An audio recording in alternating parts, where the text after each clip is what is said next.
Hello, welcome to the Creative Writing Life podcast. I'm Justin Sloan. And I'm Paul Zeidman. I've had the pleasure of knowing our guest for quite a long time. He's actually in one of my books, the books about screenwriting, that is, but we're not going to talk about that as much today. Very hearty welcome to Ashley Scott Meyers. Ashley, thanks for coming on the show. Hey, thank you guys. Thank you for having me. Yeah, we're excited to chat. I'm going to let Justin do this because, okay, so let's just do a quick setup. So Ashley's been doing the sellingyourscreenplay.com and the Selling Your Screenplay podcast for quite some time.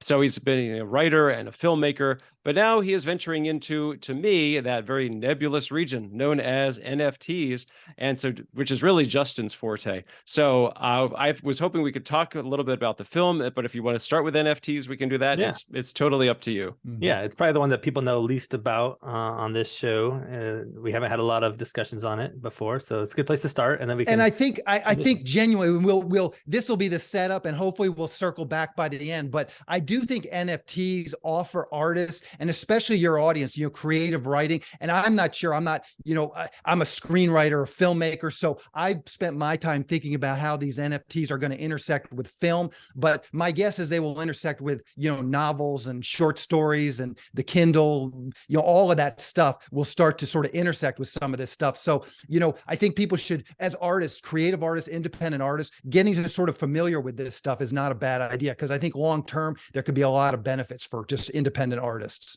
Yeah, for sure. We do always start off with have you been watching, reading, listening to anything lately? And Paul and I could probably start on that.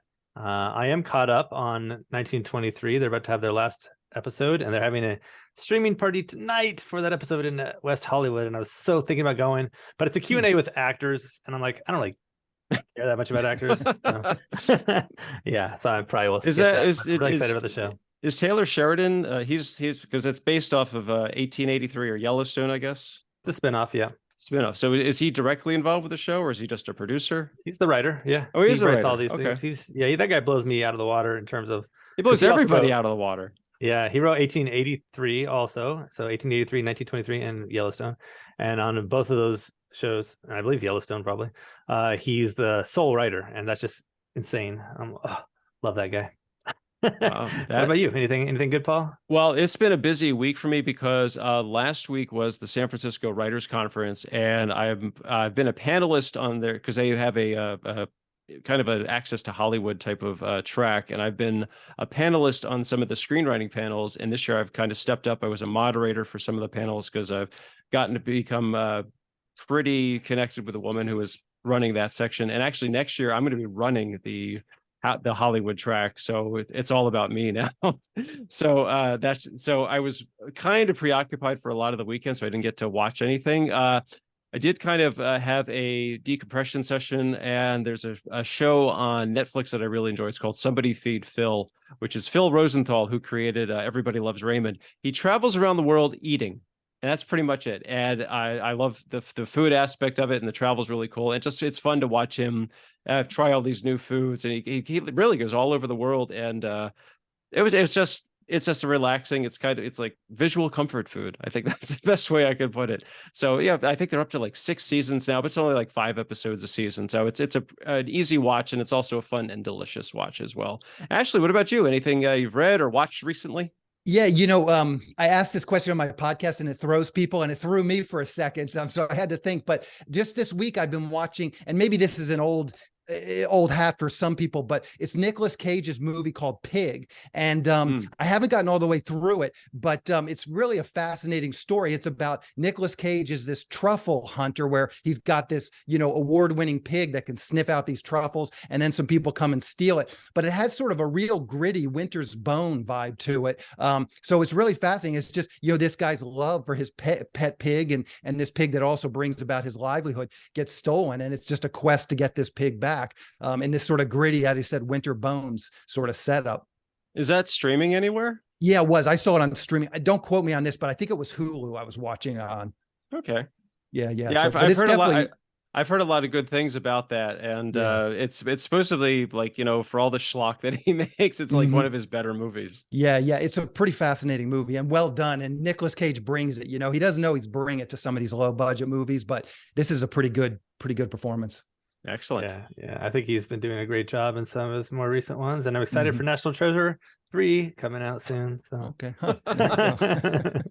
that's how I roll back in the 90s. I can't Yeah. escape it, or whatever that was. Yeah. So we're here to talk about your project, and recently did some stuff with NFTs, or actually, well, yeah, just give us an update on where that is now, what the status is, and how it's Sure. been going. Okay, sure. So what I did was I did an independent horror film called The Rideshare Killer, and we shot it right before COVID started. So we spent a year or so in editing, and then we did the festivals, and now we're out for distribution. And it's just a simple setup. It's a serial killer is using an app like an Uber app to basically lure victims into his car. He's posing as a driver, and then he murders these victims. And then the people running the company get involved in sort of solving the mystery along with the police. We have Eric Roberts as our name. He plays one of the police detectives. And so it's a mystery, who is done it. We set it up so there's a bunch of different sort of sketchy suspects, and then becomes sort of a whodunit mystery. So as we got done this movie, I just started thinking, how am I going to market it? And so I've been getting involved. We're just getting interested in crypto. And really, this is pretty organic. My kids, they're young, 10 and now 13 years old. They spend a lot of time on TikTok. So I thought, you know what, I need to spend a lot of time on TikTok just to kind of get a feel for what they're actually watching. So I started watching TikTok, and of course, it has this very sophisticated algorithm. And so apparently I'm interested in crypto, and it figured that out. So I started getting tons and tons of these crypto influencers and just started learning about crypto and NFTs. So a lot of my knowledge has come just listening to these crypto influences on TikTok. And as I started to get to understand it and get more involved with it, I started thinking about, how is crypto gonna sort of intersect with movies? Since I'm a filmmaker, what is the future of that? I've come to sort of believe that I'm a very bullish on crypto in general. I think it's here to stay. I think it's going to impact a lot of industries. And NFTs is going to be a part of that. And NFTs are sort of a little misunderstood, I think, now, because to start, they're kind of just art. And there's a valid sort of criticism that, well, I could just, right click and save as, you don't need to own the thing. But what the NFTs do is they establish ownership, and it creates something that has scarcity because they're one of one. The whole idea is NFT, non-fungible tokens. It means literally that it's a unique one of one item. So I got the bright idea to go and mint. I thought, okay, how is this going to intersect with films? Now, taking a step back, just watching what other filmmakers have been doing with crypto and NFTs, and I've been hearing about this for years, since really about 2016, 2017, I've been running into producers that want to fund movies through crypto. And typically, at least 3, 4, 5 years ago, they were trying to create their own token. So they would create, rideshare killer token and try and sell that, much like, or get people to buy into it, much like Bitcoin. And sometimes there was some success stories. So some producers were able to actually do that. And then now that we're in the NFTs have sort of started to take off, that's what I've seen before as well, as people try and basically sell these NFTs before their movie is made, and then they try and fund their movie through the sale of these NFTs. And as Paul mentioned, I have my own podcast, sellingyourscreenplay.com. So I get publicists coming with me, pitching me projects. So, I'm curious about new technology, new things. So I would get occasionally someone pitching me something, with these NFTs or crypto. And so I've been sort of following it, but I never felt and again, I understand it pretty well, but I never felt like these were very compelling to me because I mean, first and foremost, I'm a film fan. I got into filmmaking because I love movies and I love the process and the the whole bit. I'm truly a film fan. And so I didn't see any real value to the film fans by offering a bunch of artwork that was created before the movie. They would mint this artwork. Maybe they would create a poster and mint a bunch of different versions of the poster and NFTs. As a fan, it never got me excited to join in and participate in this. So I started to think, like, how, as a film fan, what would I actually like to own? And the conclusion that I drew was pretty simple. I grew up watching the Star Wars movies. Those really were my favorite films as a kid. Me and my brother had all the toys. And one of the pieces that we had was these Star Wars cards. And you used to go to 7-Eleven. I think it was maybe $1 or something. It was very inexpensive. You get a pack of maybe 10 cards with a dried out piece of bubble gum in them. And there was usually a sticker. And we loved these cards. We would trade them. We would bring them to school, and you could flip them over and you could actually make like a puzzle, like certain different groupings of them would create like a bigger picture puzzle you could flip on the back. Some of them would have facts on the back, but the bottom line was they were inexpensive and they were a lot of fun. They let you reminisce about the film and that sort of stuff. We would trade them with the friends. So I started to think, okay, what is sort of the modern equivalent of that? And that's when I came to this conclusion that I think in the future, this will become standard issue, is that films will start minting every single frame. Because that's the thing we have as filmmakers. We've got a lot of different frames. Every frame of the movie is a still image. And so that was the conclusion I drew, was I think that's the future. Filmmakers are going to mint every frame into an NFT and then offer these things as NFTs. And then film fans could go and they could buy them. And again, I would love to own one of the original frames from the original Star Wars movie, or really any of the Star Wars movies, but certainly that Episode 4 Star Wars, that would be fantastic. Don't think of how much money those would be worth if somebody had minted those things into NFTs and there truly was a one-of-one ownership, that much scarcity. So that's sort of the direction that I'm going. And now I'm just trying to kind of get word out and start to get other people to recognize this. Because again, I think maybe I'm a little ahead of the curve on this, but I do eventually think everybody will sort of arrive at the same conclusion. Because it just, to me, where I sit, it makes sense for the filmmakers. It's another revenue stream, but it also makes sense to the film fans. And I very much see a world in the next couple of years, as this starts to build and take off, people will have these on their cell phones, and you'll have a little app that has all your NFTs, and you can just go to your party and you can show your friends, oh, I got this frame and this frame and this frame and from this movie. And just like those Star Wars cards, you would reminisce about the movie. You would have frames from your favorite movies, from your favorite scenes, from your favorite actors. You would trade them. I'm sure they'll figure it out so you can just have this app on your phone and you just trade them back and forth with your friends. So all of this sort of technology, once it's in place, I just think it will be incredibly fun. And again, there's a lot of these. I mean, our movie was 84 minutes and we had about 120,000 individual frames. So there's a good number of frames. And, but again, I think that's part of the fun, is it's one of one. I mean, there's a lot of frames that are very similar, but each frame is an NFT and it's a unique one of one. So only one person can own that one specific NFT. And, again, I just think this, to me, this would be the value for film fans. It would be something that I would love to own. And just, I ask this question of people, just think about what your favorite movie is and think about if you could own a one of one frame, you could be the owner of this one specific frame in that movie. I think people would get excited. Yeah. Very interesting concept. Have you seen a lot of other projects doing similar yet, or copycatting?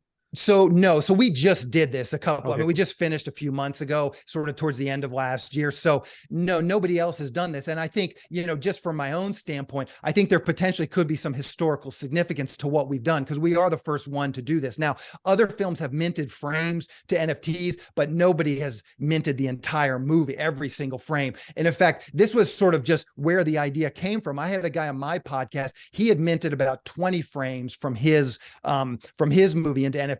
And I asked him, I said, well, why didn't you just mint every frame? And his response, I think, was intuitive and somewhat correct. He said, well, some of the frames are black, some of the frames are blurry, some of the frames aren't that great in this. And I just thought, well, that could be part of the fun. Mint every frame into an NFT and let the fans decide which are the valuable frames. I mean, that scene from The Shining of Jack Nicholson bashing through the door, that's an iconic frame, but that came from the studio. Mint every frame into an NFT and let's see what the free market actually decides. What are the frames that people actually value? And again, the other piece to this is we've offered them most of the frames are selling for about $5. So they're fairly inexpensive. It's an easy, quick way to just get into NFT world and not have to, risk really much money at all.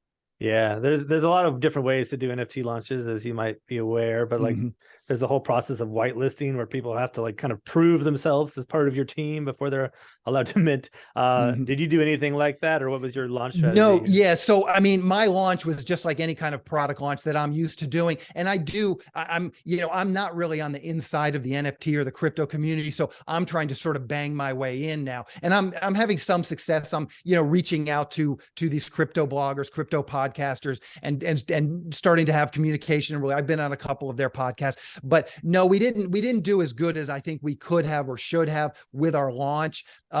Just really because I probably didn't fully understand what that meant. I mean, again, I'm sort of new to the NFTs and crypto space. They're very much into like Discord. I mean, I've downloaded Discord, and truthfully, I can't really figure out how people get much value out of something like Discord. So I'm still, but that's part of what, there's something that I'm missing. It's not that Discord doesn't provide value. It's that I haven't figured out what value it's providing. So there's still some things that I'm trying to figure out like that, sort of this community aspect to building this.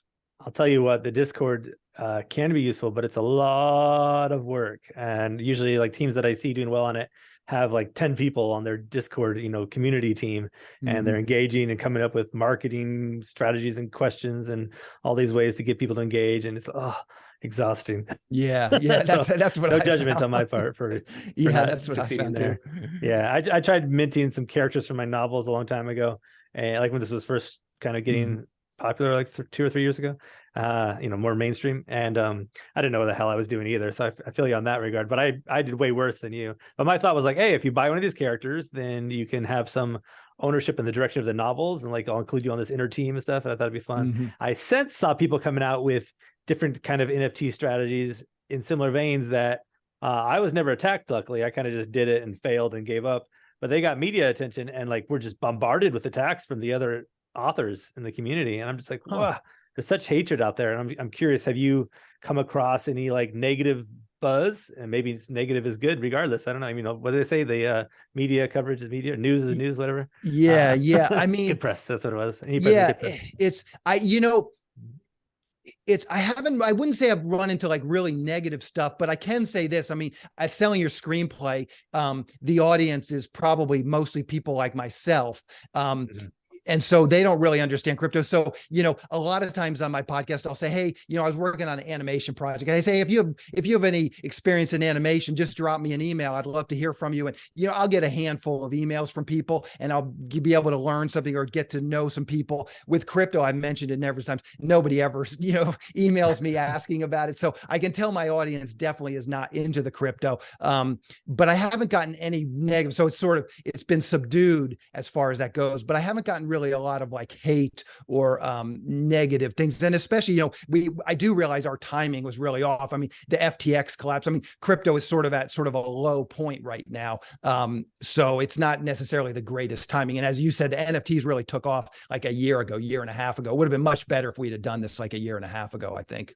Yeah, for sure. So, Paul, I know you have some confusion probably going on over there. Always with NFTs. So as I think I either said it before we started or right after we started. So I really am the layman in this situation. I kind of have a very flimsy grasp of the whole concept. So you're talking about, okay, so you are minting the frame. And so what does the person do? So someone said, okay, I want to buy a frame from Rideshare Killer, and it's $5. Okay, they send you the $5. So what do they get in return? How do they, I guess, store it? Because you were talking about it like it's almost like a virtual trading card, which, okay, I understand that part. So, but then they have it. So what can they do with it? Do they just hold it? And you were talking about an app for it. So kind of like take us through the process with this.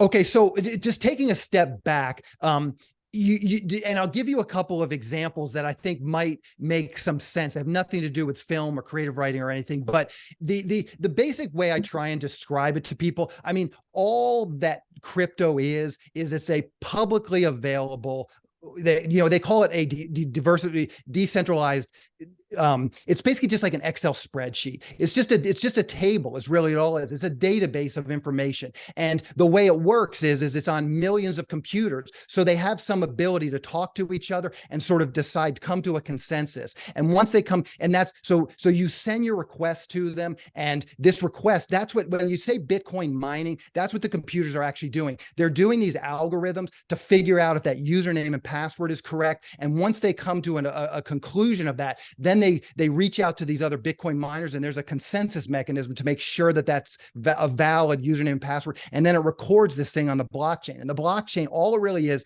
a publicly available ledger. It's just an Excel spreadsheet that's available that you can see, that everybody can see. So that's what people decide. Okay, well, you know, we can record NFTs. We can record a one-of-one on these blockchains. So as an example, like a real use case example of this, which we're starting to see, is if an artist, like a normal artist, does a canvas painting, you know, oil on canvas painting, he has it, let's just say he makes it, he takes a digital, you know, he takes a picture of it, and then he mints that digital picture onto the blockchain as an NFT. So then he has the NFT, and he also has the physical painting. When he sells that physical painting, it also goes along with the NFT. So the problem that has been now solved is there is ownership is never going to be in question forevermore. 100 years, 1,000 years, 10,000 years, assuming this blockchain is still around, that authenticity will never be in question, because you'll be able to look on this public ledger when it got sold, how much it got sold for, and it's publicly available. So there can't be any, you know, manipulating it and that sort of stuff. So you've then removed, there's sort of a cottage industry that you've removed. You don't have to, if you're in the market for high priced artwork,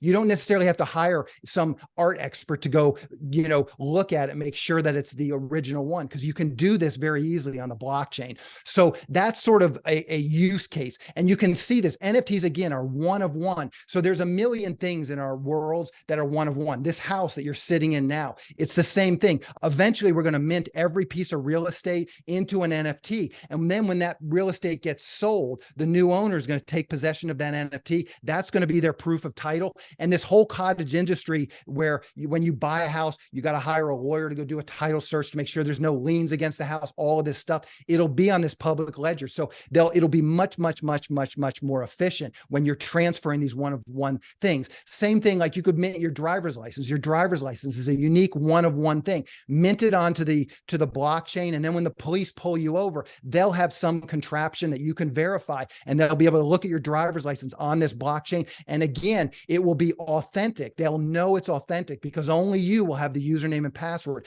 to actually bring up that ID. So it'll just make things, it'll just make things more authentic. There'll be problems that are solving where you don't have to necessarily hire a lawyer to go do a title search and these kinds of things. The NFTs and the blockchain can solve some of those problems. So then bringing this to film. So what do you actually get?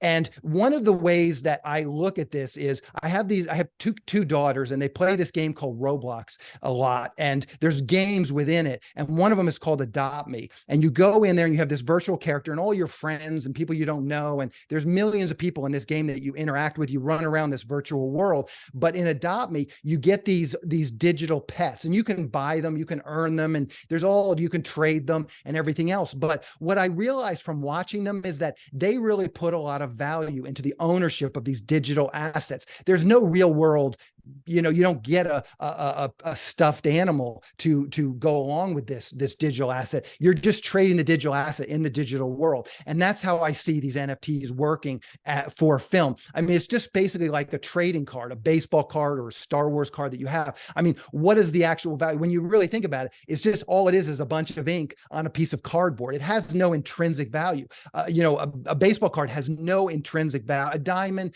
or gold, there's some intrinsic value because there's industrial uses for diamonds. There is an intrinsic value to those things. There's no intrinsic value to a baseball card, or frankly, a CD or a record couple of things. It's the value that we give it as humans. We take that Babe Ruth rookie card and we say it's worth $50,000, but there's no real intrinsic value to it. And again, it's the possession of the ownership that gives it that value. And so that's how I do see it with these film NFTs. It's going to be it's for collectors. It's going to be something that people that like the film, they like to collect. And it's just exactly what I laid out with the Star Wars cards. It's just fun. And if you're a film fan, it'll be just cool to own some of these NFTs. They'll be one of one. You'll be the owner of that particular frame. You can show it to your friends, trade it.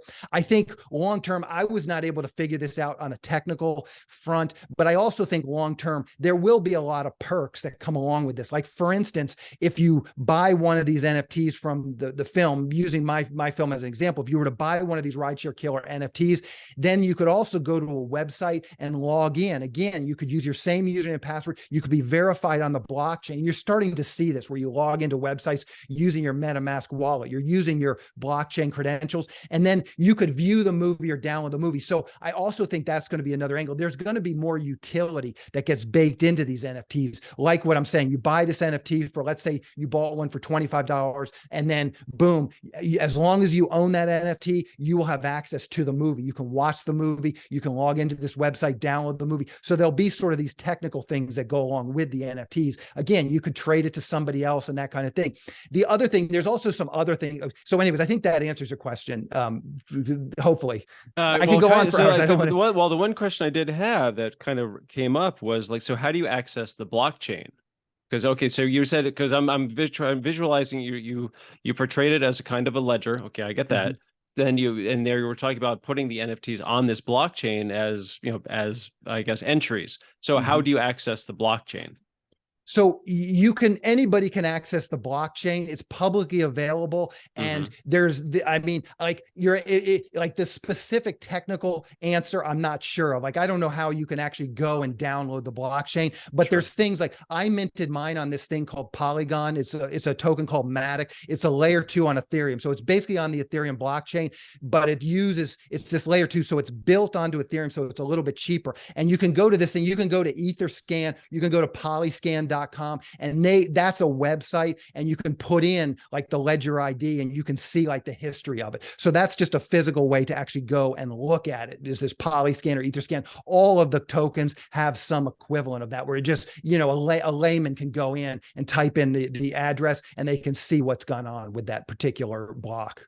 Okay, that does help a little bit. So, but I think the next phase to this, though, is that's not particularly user-friendly, let's be honest. And so that's what I'm saying. The next phase to this is companies like MetaMask. You've heard of MetaMask wallet. That's essentially what that is. That's essentially an interface into the blockchain. You put your credentials into MetaMask wallet. It's a Chrome extension. So then you have it on your browser. And then when you go to one of these websites like Rarible or OpenSea, where you buy NFTs, you actually open up your MetaMask wallet through this Chrome extension, connect to Rarible, connect to OpenSea, and then that's actually your blockchain username and password, and that's how you can actually move things. So anybody can view the blockchain, but only you with your username and password can actually move something from your block to somebody else's block. So that's how you actually do it with this MetaMask wallet. And again, as technology improves, as this becomes more mainstream, I anticipate there'll be a lot more user-friendly interfaces and a lot more user-friendly ways of using this.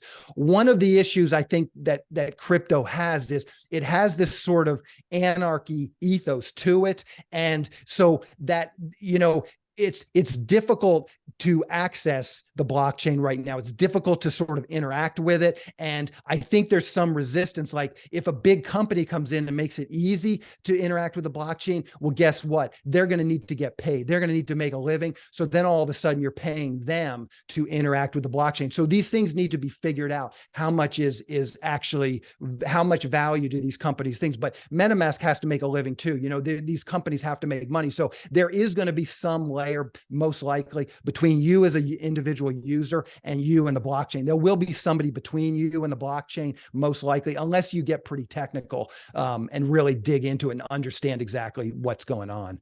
Okay, so where would somebody like me, who really is kind of like, still learning about this, so where would I go to kind of like get a good presentation of the basics, like if I wanted to sign on, or is there a website that's kind of like, like intro to NFTs, or like, as we were saying before, NFTs for dummies, and I would be the dummy in this situation. It's a situation. good question. I don't have anything specific, but when I was sort of starting out, I did just go to YouTube and just type in what is an NFT, how do NFTs work. But I personally, I learned by doing, not necessarily reading something or watching someone tell me how to do it. So if I were just honestly interested in this, I would recommend, hopefully you have Google Chrome as a browser, just download the MetaMask wallet, and it's free to download the MetaMask wallet. It's a Chrome extension, and then go to OpenSea, go to Rarible.com, and just try and buy a little crypto, buy $10, $20, $50 worth of crypto, and just buy some cheap NFTs, and just to kind of learn how it works. That's literally what I did. I did that, and I minted a few from my previous movie, The Pinch, just as sort of a test. I went and minted like 10 of those frames, just to sort of understand how it works. So that's my recommendation, is to go and do that. And I, before the interview, I meant to ask you guys about this, but I've been going on these crypto podcasts and offering free, like if you want one of the rideshare killer frames for free, just email me. I'm happy to give out free frames. It's called an airdrop.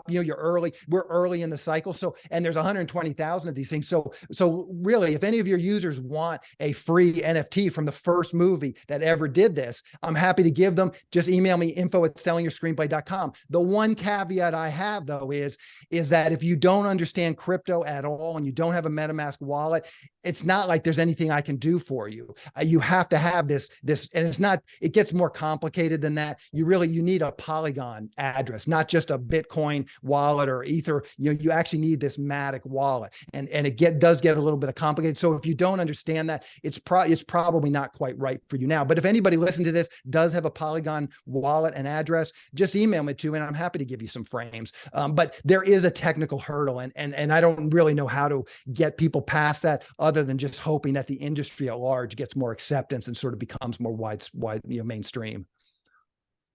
Yeah, that's good. I mean, I think it sounds like someone who wants to learn about it, I guess, follow that advice, watch the videos, kind of get the basic understanding of it. And then once they get his MetaMask wallet, and then they can get in touch with you. I think it's probably it's like a checklist, like, okay, learn about NFTs, tinker with NFTs, contact Ashley. Yeah. And let me put it to you like this. My producing partner, Tony, we were just trying to mess around. We said, well, let me try and send you, one of these just to see how it worked. He was not able to figure out how to get a Polygon address. So we gave up on that. So it's not for the faint of heart at this point. There is some technical challenges. And frankly, I don't even understand. I had another friend that seemed to understand crypto. She sent me her address. I sent her some frames and she never received them and stuff. So, there is still some issues. It is a little bit, it's opaque. There is that to it still. Wow. That you have to understand. So like for someone like me, it's a lot of just getting all of this information at once. It's a little overwhelming, but I think you're helping to clarify it a little bit, that you're making it a little easier to understand for the technical layperson. And that really helps, because it sounds like a fascinating concept and a fascinating process, but I think it's just kind of trying to like really wrap your head around how it works and how you would go through with it, and also what you can do with it once you get into that space.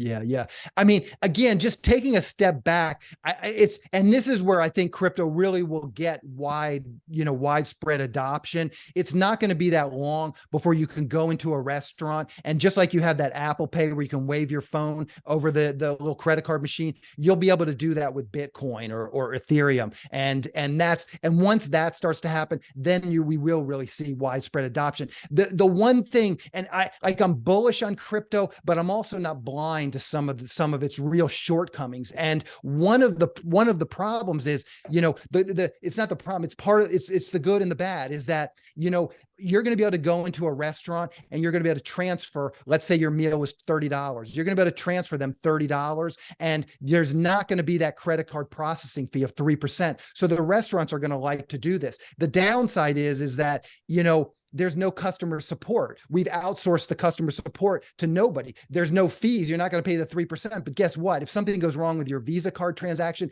you can call your bank because they're getting a percentage of that 3%. So there's some infrastructure to pay customer support and things. And that's one of the biggest problems in crypto is you have to maintain your own keys yourself, your username and password. And it's these long,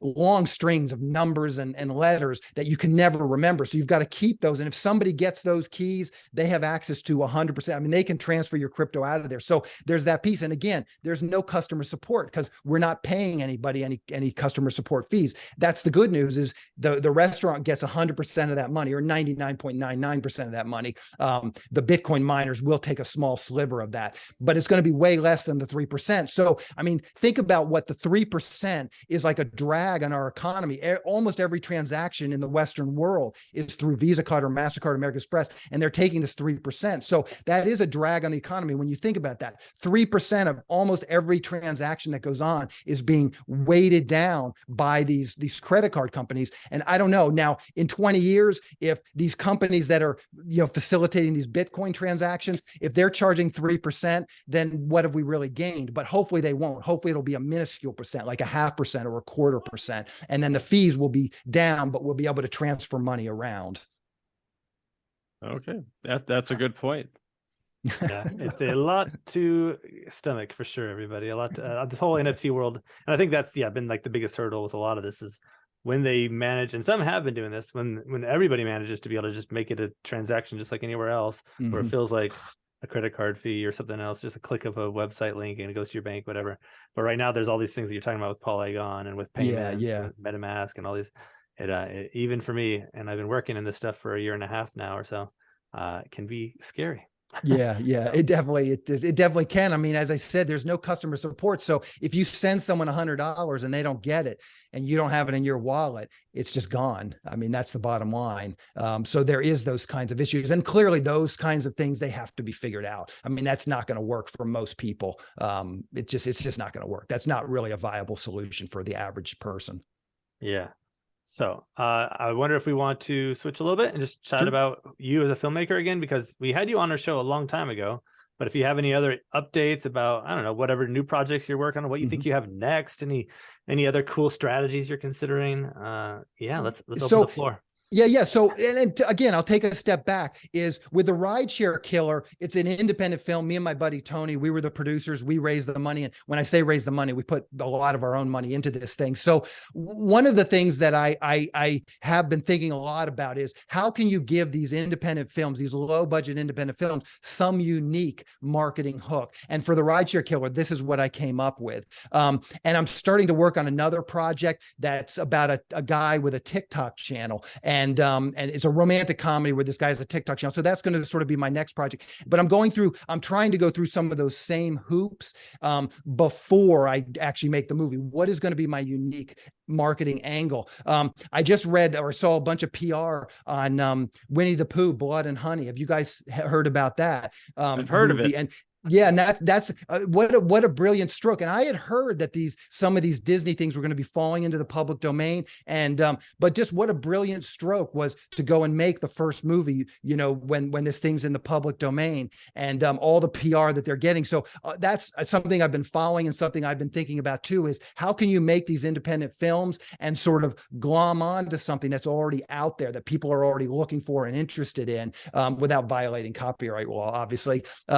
So that's something I've been following and been real interested in. And as I said, I'm trying to think about how I can give myself a hook with this romantic comedy that revolves around TikTok.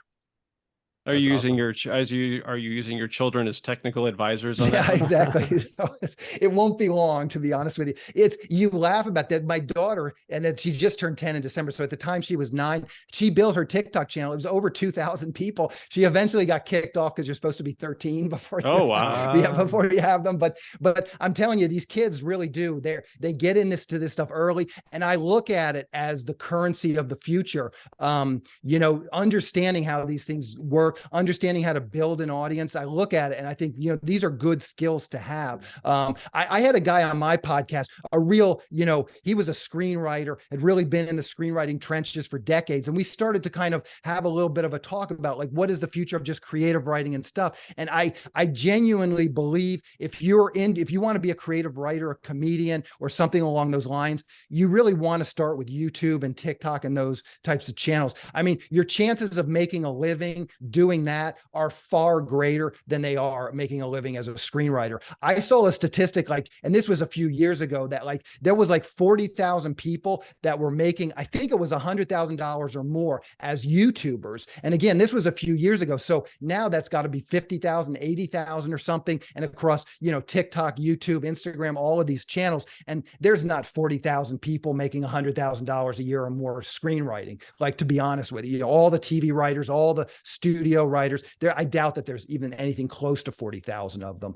In fact, you could look that up on the WGA of how many actual screenwriters make money in a given year. So that's another thing for people that are into writing, creative writing, want to do something. I think I would probably, if I was younger today, that's probably where I would start, is try and build a TikTok channel, a YouTube channel. And if you're a comedian, if you're a drama, whatever your niche is, just start making stuff on that. And I've had a bunch of people on my podcast, actually more so lately, that did get their start there. They started a YouTube channel, built up a little bit of a following, and they were able to actually cross over and now are making feature films. So even if your ultimate goal was feature films or TV writing or something like that, I think some of these social media platforms really could help you build an audience and get you noticed. And it's cheap and easy. Anybody can do it from anywhere in the world at this point.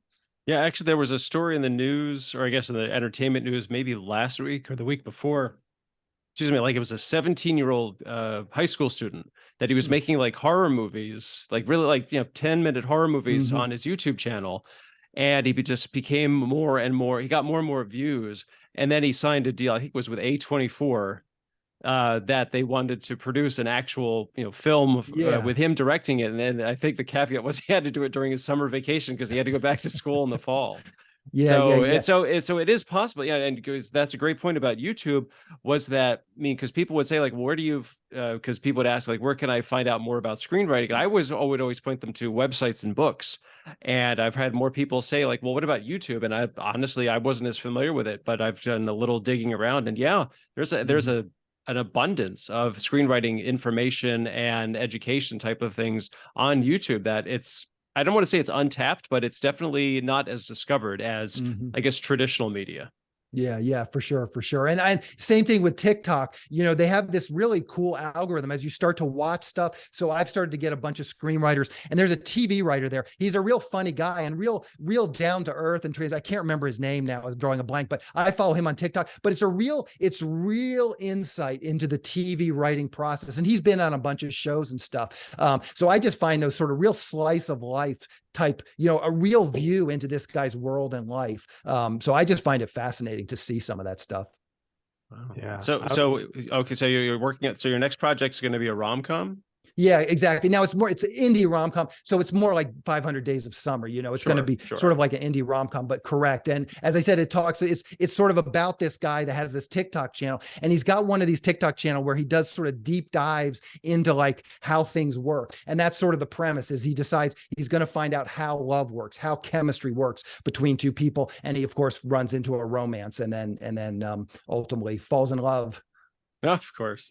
Yeah. What is, do you have a timeline for that at all? Or it's still very early in the development? So, and I don't really mind sharing this. I haven't shared this on my podcast or anything else, but one of what I'm thinking of doing is, I will finance it like I did the rideshare care. I'll do a micro budget if I have to. My producing partner, Tony, is kind of on board. So we're gearing up to do this, but I think the first step to this, honestly, is, all of these platforms I'm writing the script, or I've written the script with TikTok in mind, and I use the word TikTok, but we could easily change that. And I think we're going to go and try and pitch, some of these other companies. Like YouTube has their own version of TikTok called YouTube Shorts. Instagram does, Facebook does, Snapchat does. They all have these short form content things. So what I'm hoping to do is to maybe go and contact some of them and maybe get a little product placement, see if I can raise some of the funds funds through that. And I've heard of this working. I've had people on my podcast where they get, I had a lady who did a movie about running, and she was able to get a sports drink come in and sponsor, be a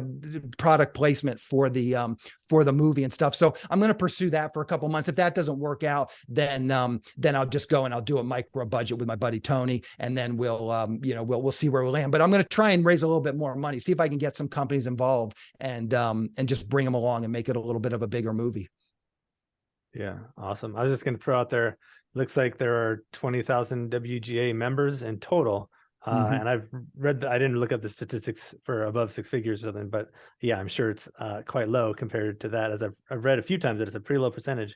And then I know it's only 20,000 anyway. Self-publishers, it was funny, I was looking up trying to find the same thing about indie authors, and like one was saying there's only like 40 people, and I'm like, that's BS. I can name 40 people probably off the top of my head who make six figures or more, and then there's a lot more out there. So I'd say indie authors are the way to go if you want to just make that kind of money aside from YouTube or something. But yeah, good stuff. Cool. Well, I think we're probably towards the end of our time. We've almost used up an hour of your time today, Ashley, but we're going to have you on, of course, again, because we always do. So I'd love to. It's I think this is the third podcast we've done together, because we probably did one on my old podcast as well. Before the Book of Fall. So and you were like kind enough to meet with me when I moved down to LA, and now it's been almost 4 years. I can't believe it. Wow, 4 years. Time goes by quick, man. Yeah, that was before COVID. Yeah, because we met met for sushi. Yeah. So back in the day. We'll have to do it again sometime. I'll look forward to for sure. You're still out in there in Burbank? La Cañada, same area. Perfect. Yeah, and I have some cool movie ideas. I just started working with some managers on projects, so we'll have to do a catch-up episode too for Paul and I. Looking forward to it. And as I said at the top of the podcast, just if anybody has questions about crypto and NFTs, I'm not sure I can answer a lot with the crypto, but certainly with NFTs and my NFTs, just email me. I'm very available. info@sellingyourscreenplay.com. And as I said, anybody that has a Polygon address and even knows what that is, you're 2 steps ahead of most people. So send me your Polygon address, and I'm happy to send you some free frames as well. There you go. And check out the podcast.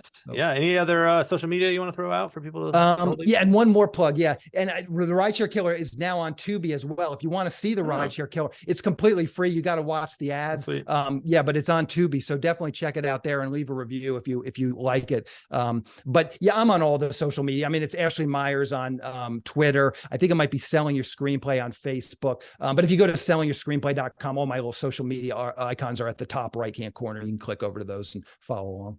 Nice. I just put the link on there so that we'll make sure to include it on the show notes for your film. So that's exciting. Again, thanks Ashley for coming on the show. It's been awesome. I look forward to next time. And listeners, please share, please read reviews, please check out all of Ashley's stuff. And once again, I'm Justin. This is the Creative Writing Life podcast, and you can find my books on Amazon. And I'm Paul Zeidman. You can check out my screenwriting blog, Maximum Z, at maximumz.blog. I've also got my books on Amazon, like this one. Go ahead and ask Volume 2. This one features an interview with this guy over here, Ashley Scott Meyers. This is from a couple of years ago.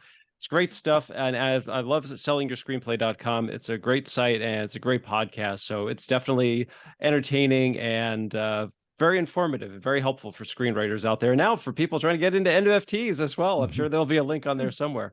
Anyway, like he said, he's Justin. I'm Paul.